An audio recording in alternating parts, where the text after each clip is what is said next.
All right, next we're going to conduct some quantitative macroeconomic analysis. In the previous video, we conducted some qualitative macroeconomic analysis, wherein we discussed fiscal policy, we discussed monetary policy, we talked about how changes in those types of policies can affect economic activity. Here's where we get down to the nuts and bolts of forecasting using GDP. All right. So what we're going to do here is we're going to again recall the model that we're talking about here. Y equals C plus I plus G plus NX. That is, we're looking at GDP on the left-hand side of the equation, and then on the right-hand side we're looking at consumption, capital investment, government spending, and net exports. And what we're going to do is we're going to estimate a regression equation where the left-hand side variable is going to be the percentage change in GDP and time period T. GDP is generally measured by quarters. And we're going to estimate on the right-hand side the percentage change in consumption. Now notice the subscript there is T minus 1. And on the left-hand side, GDP is measured in quarter T. So I'm looking at last quarter's consumption versus this quarter's GDP. Likewise, I'm going to look at include as an independent variable the percentage change in investment in quarter T minus 1, the percentage change in government expenditures in T minus 1, and the percentage change in net exports in T minus 1. So the objective of our forecasting model is to lag the independent variables, estimate the equation and get parameter estimates for alpha, for beta 1, for beta 2, beta 3, and beta 4, right? And once we have our forecasting model, then we can analyze what's going to happen next quarter. So we have the relationship between last quarter's consumption and this quarter's GDP, and that gives us a forecasted relationship. Okay. So what I'm going to do here is I'm going to pull in some data. All right. So let me show you what this data looks like. I grabbed this data. Let me show you what the data source. I think this might be useful. So the data source is, if you just Google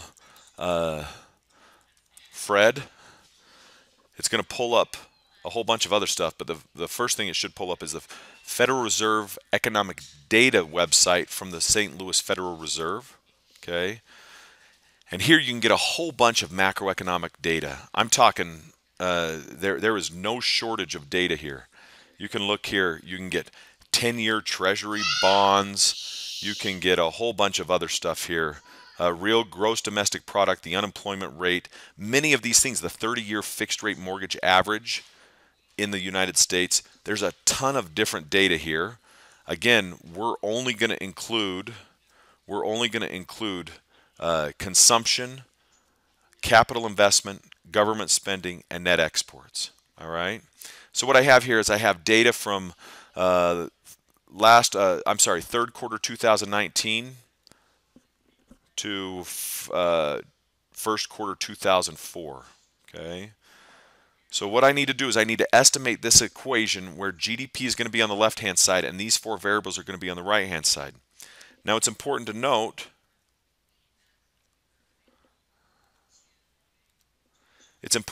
here that I'm looking at the percentage change in these variables and not just the levels in these variables.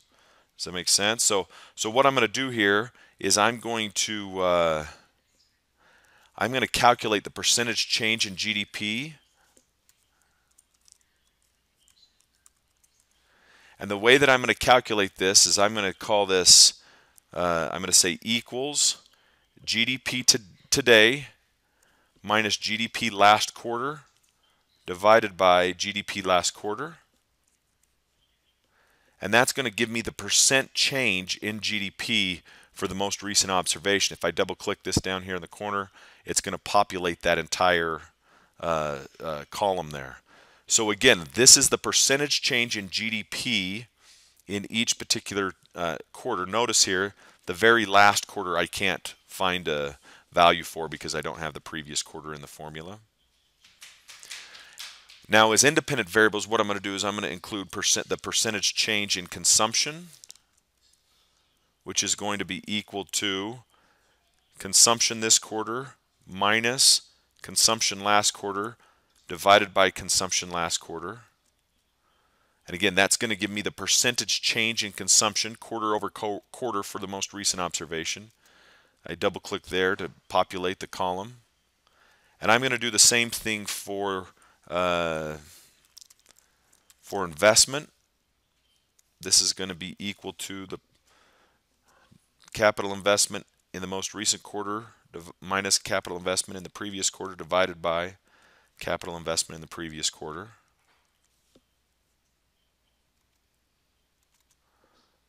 Okay, I'm almost done here.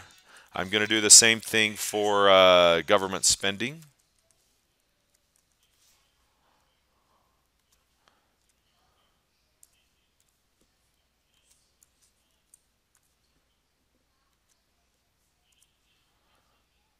Double click there to populate that column. Last but not least, the percentage change in net exports.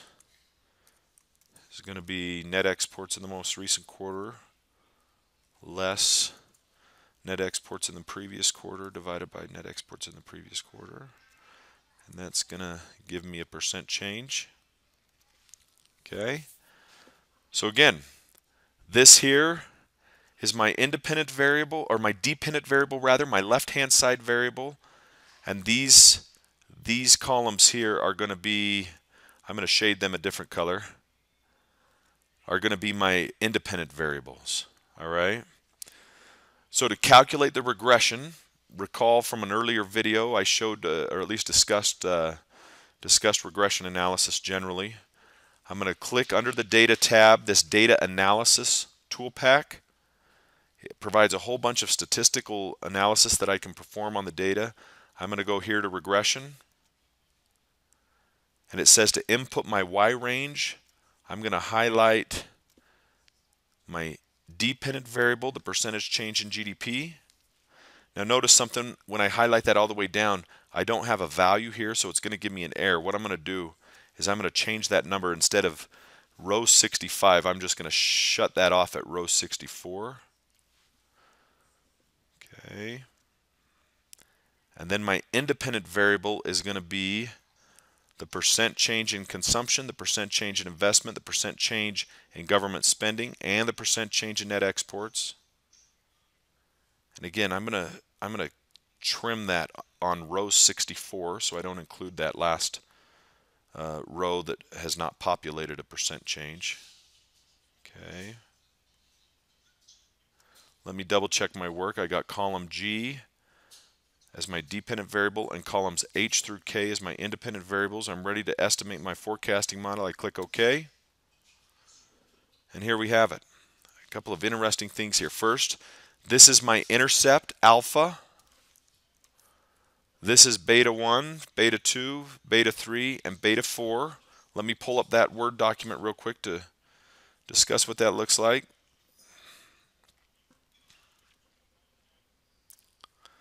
So look, I've estimated alpha, beta 1, beta 2, beta 3, and beta 4. Okay. So now I have these variables here, these parameters that I've just estimated. And what's important to note now is these are forecasted relationships. Again, this was lagged consumption. Actually, I made a mistake here, and actually this is probably a good mistake to make here. When I estimated these, I estimated them contemporaneously. Do you understand what I'm saying here? So I basically I put these as, this is the percent change in consumption, just like the percent change in GDP. So if I go over here to my model, notice that I needed to lag the percent change in time period t minus 1 for the independent variables and include time period t percent change in GDP as my dependent variable. So watch what I'm going to do here. I'm going to copy and paste this.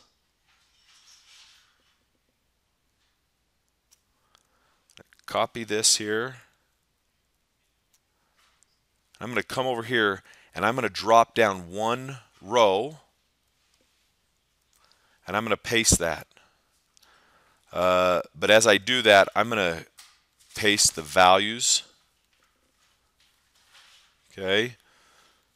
So now this is the percent change in consumption, the percent change in investment, and the percent change in government spending in time period T minus 1.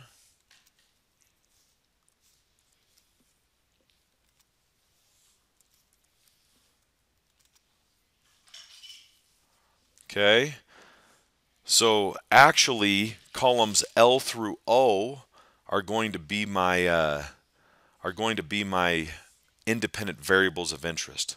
Let me shade those a light blue color or something like that. Okay.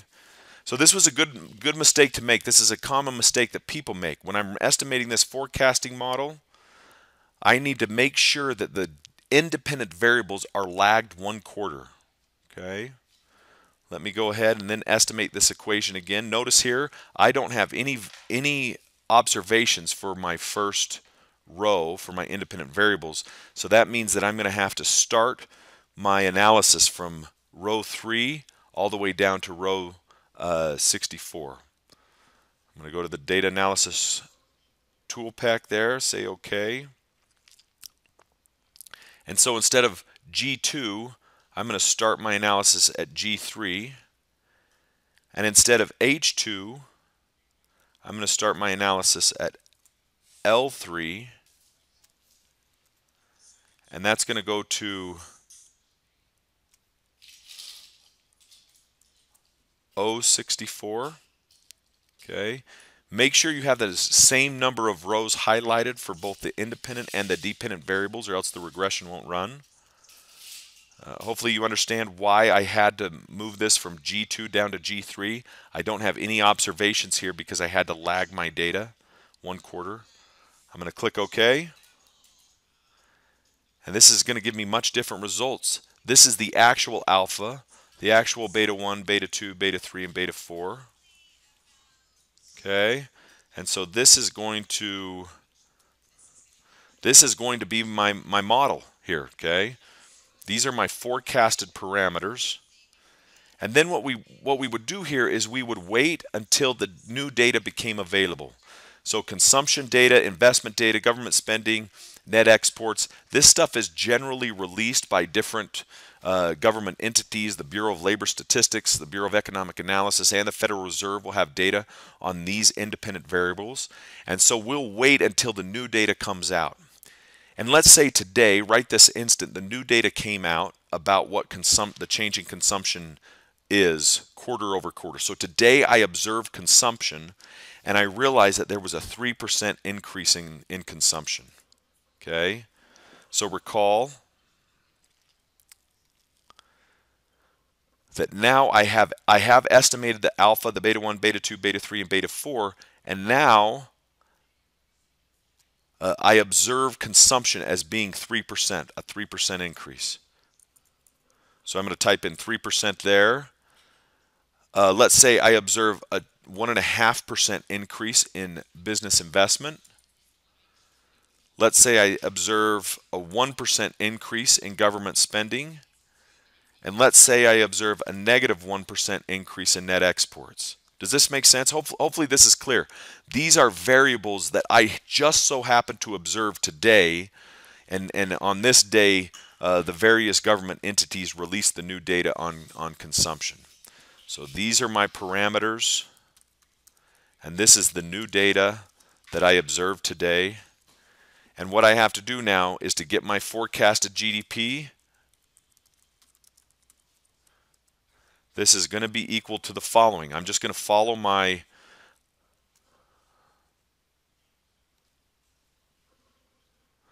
the model that I'm trying to estimate here.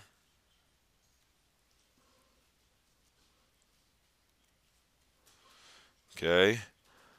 So I'm going to say alpha plus beta 1 times the new data that I observed today, which is a 3% increase in consumption, plus beta 2 times the 1.5% increase in investment that I just observed today, times beta 3 times the 1% increase in government spending I observed today, plus beta 4 times the negative 1% increase I observed in net exports today. Okay, so I'm going to say this equals alpha plus beta times the 3% increase that I observed when the new data was made available, plus beta 2 times the 1.5% increase in capital investment, plus beta 3 times the 1% increase in government spending, plus beta 4 times the negative 1% increase, or the 1% decrease in net exports. Okay. So hopefully you can see that I'm just, once I've estimated the parameters, I'm just plugging in the new data when it becomes available in order to get my forecast. I'm going to go back down here. I'm going to hit OK. And look at what it says. My forecasted GDP, based on my historical data parameter estimates and based on the new data I observed today, suggests that GDP next quarter should increase 1.36%. Hopefully that makes sense. And that's how we would go about, along with more complicated measures that you might learn in other finance classes. But this is how we would go about forecasting GDP using regression analysis.